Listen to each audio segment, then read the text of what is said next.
Assalamualaikum warahmatullahi wabarakatuh. Baik, di sini saya akan presentasi tentang untuk memenuhi tugas mata kuliah tasawuf dan tradisi pesantren yang diampu oleh Bapak Yazid untuk memenuhi tugas, yaitu tugas UTS. Oke, baik, di sini saya akan presentasi tentang materi zawiyah, ribat dan khonakoh sesuai dengan materi milik saya. Oke, sebelum masuk ke materi inti tentang zawiyah, ribat dan juga khonakoh, di sini apa sih keterkaitan antara ketiga tempat ini dan juga tradisi pesantren. Nah, jadi seperti ini. Seperti yang kita tahu, tradisi pesantren dan juga tarekat, sistem tarekat yang ada dalam tasawuf itu tidak jauh berbeda. Terdapat kemiripan-kemiripan, misalkan yang paling mendasar itu yang seperti kita ketahui, yaitu kedekatan antara, kalau dalam tasawuf itu mursyid dengan murid, kalau di tradisi pesantren itu kedekatan antara kiai dan juga santrinya. Oke. Dari sini sudah terlihat betapa dekatnya. Kemudian juga dalam sejarah perkembangannya, munculnya pondok pesantren, bukan, maksud saya pondok yang ada asramanya itu juga berbarengan dengan maraknya tarekat-tarekat yang ada di Indonesia. Itu sekitaran abad ke 16-17 awal-awal. Nah, jadi awal-awal adanya pesantren itu, pondok pesantren itu pada masa itu. Dan juga sekaligus di masa itu juga sedang marak-maraknya tradisi tasawuf, masuknya tasawuf ke Indonesia, yaitu beberapa tokoh, misalkan tokoh-tokoh tasawuf Nusantara zaman dulu seperti Hamzah Ansuri. Kalau yang di Jawa itu ya Wali Songo. Nah, jadi seperti itu. Kemudian selanjutnya, jadi mulai dari yang pertama langsung masuk ke pembahasan tentang zawiyah. Zawiyah ini kalau diambil secara harfiah itu inzawa yanzawi, mengambil tempat di pinggiran masjid atau di pojok-pojok masjid untuk iktikaf, untuk zikir-zikir, kekuatan hati mistik yang biasanya dilakukan oleh seorang tasawuf, seorang sufi maksud saya. Nah, untuk menyiarkan pelajaran agama. Nah, mereka itu berdiskusi di serambi-serambi masjid, tempat berzikir, untuk merenungkan kejadian-kejadian di sekitarnya itu di masjid. Nah, mereka mengapa kok milih di masjid? Karena ya memang tempatnya sufi di sana, begitu.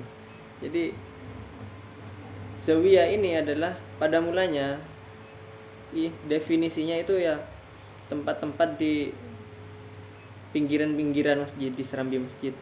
Nah, mereka itu melakukan zikir-zikir bersama dan pengajaran-pengajaran agama. Nah, biasanya tempat zawiyah ini untuk orang yang fakir. Nah, disediakan tempat untuk mereka yang tidak punya tempat tinggal, orang yang fakir. Nah, jadi besar kecilnya zawiyah itu tergantung atas orang yang punya zawiyah sendiri. Biasanya dibangunkan sebuah bangunan oleh orang yang bisa dibilang punya harta lebih untuk disedekahkan kepada orang fakir yang ingin belajar tasawuf, ingin menganut tarekat tertentu misalkan. Nah, mereka itu bangun tempat untuk disedekahkan. Sekaligus juga mungkin kalau dalam agama Islam amal ibadah yang terus bersambung, karena orang-orang itu kan pasti belajar agama itu punya seperti apa ya, barokah. Nah, jadi barokahnya terus mengalir gitu. Terus untuk kemegahannya biasanya zawiyah ini sederhana, tapi misalkan ada yang besar pada zaman itu ya berarti orang yang punya zawiyah juga punya harta yang lebih.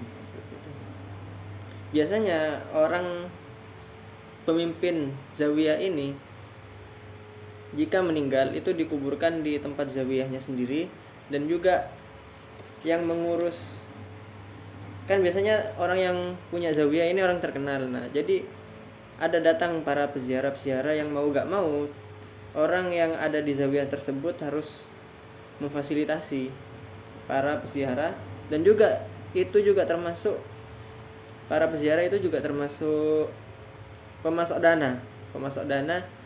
Kenapa zawiyah ini terus bisa berputar gitu, maksudnya terus ada direnovasi misalkan kalau ada kerusakan. Nah, itu dari dana-dana seperti itu para peziarah dan juga teman-teman dekat dari para yai yang meninggal di sana. Oke, selanjutnya yang kedua yaitu ribat. Nah, ribat ini pada mulanya adalah tempat bagi orang-orang yang militer, orang-orang militer di perbatasan-perbatasan. Misalkan di sini ada negara Islam, nah itu di pinggir-pinggirannya itu dibangun seperti markas militer. Nah, di markas militer ini mereka itu menjaga orang-orang agar tidak masuk, maksudnya orang pendatang atau orang yang ingin menyerang agar tidak masuk ke wilayah Islam ini. Nah, pada mulanya ribat itu definisinya seperti itu. Nah,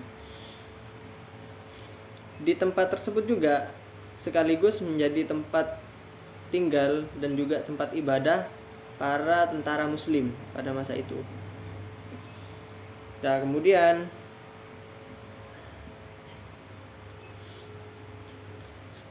setelah berkembangnya zaman, yang kemudian Islam sudah jaya dan juga sudah jarang terjadi peperangan, ribat ini dialihfungsikan sebagai tempat penyiaran agama, bukan lagi sebagai markas tentara. Oke. Jadi untuk pemasok biaya, orang yang tinggal di ribat itu bagaimana? Kok bisa tetap bisa berlangsung kehidupannya di ribat tersebut? Nah, jadi ada dua macam murid dalam ribat. Itu ada murid yang menetap di sana, ada juga yang pulang pergi. Nah, ini mirip seperti dalam pesantren. Ada juga para santri yang pulang pergi, ada santri yang menetap. Nah, biasanya juga ribat ini dikasih bantuan oleh pemerintah daerah tersebut untuk dibagikan ke para murid-muridnya. Jadi seperti itu. Ada ribat yang memang berjalan sendiri. Nah, biasanya orang yang bertempat tinggal di ribat yang bisa berjalan sendiri tanpa bantuan itu orang yang bekerja, sebagian besar bekerja. Jadi itu seperti tempat tinggal bersama ribat ini. Oke, kemudian terdapat peraturan-peraturan dalam ribat. Ini juga sudah sangat mirip dengan pondok pesantren. Misalkan ada jam malam, ada peraturan misalkan tradisi makan bersama. Nah, itu juga dalam ribat dilaksanakan seperti itu.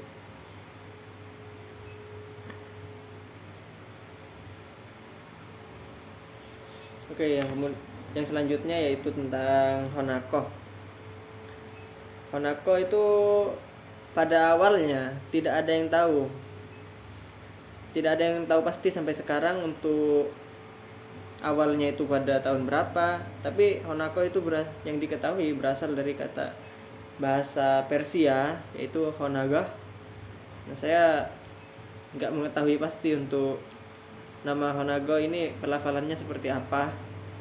Tetapi yang saya ketahui pondok Honako itu berarti pondok tempat tinggal. Nah, kalau di bahasa Indo mungkin asramanya para santri gitu. Nah, mereka itu di Honako ini melakukan apa? Itu tugas utamanya atau tujuan utama mereka itu adalah melatih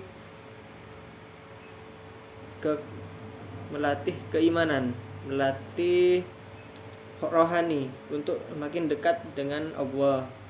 Nah, jadi ini juga biasanya dihuni oleh para sufi, orang-orang yang ingin mendekat ke Allah. Nah, mereka itu belajar di tempat-tempat seperti ini, Honako. Honako itu mulai terkenal dan mulai dipandang pada abad ke-10 di masa kejayaan Islam, yaitu Hujjatul Islam Al-Ghazali, 10 Masehi maksud saya. Nah, terkenal dengan tempatnya para sufi yang ingin mendekatkan diri kepada Allah. Aturan-aturan di Honako itu mirip dengan di pondok pesantren. Misalkan makan bersama, tidak boleh berbicara hal-hal yang tidak penting dan juga buang-buang waktu. Juga ada tatap kebersihan, ada juga sholat malam bersama, dikir bersama, sholat berjamaah di masjid. Nah, itu sudah diterapkan di Honako pada abad ke-10 ini. Oke. Jadi kesimpulannya, ada kemiripan dan juga bisa dikatakan sebenarnya pondok pesantren itu mungkin mengaca kepada ketiga tempat peribadatan sekaligus tempat penyiaran agama, yaitu Zawiyah, Ribat, dan Honako ini dalam proses terjadinya tradisi pondok pesantren. Nah, jadi mungkin memang pada mulanya pondok pesantren itu mengaca ke tiga tradisi Islam ini sampai sekarang. Jadi seperti itu. Ini menunjukkan bahwa adanya keterikatan antara tasawuf, maksud saya lebih ke tarekat dan juga pondok pesantren. Oke, baik. Mungkin seperti itu yang bisa saya presentasikan pada kesempatan kali ini. Kurang lebihnya saya ucapkan mohon maaf. Assalamualaikum warahmatullahi wabarakatuh.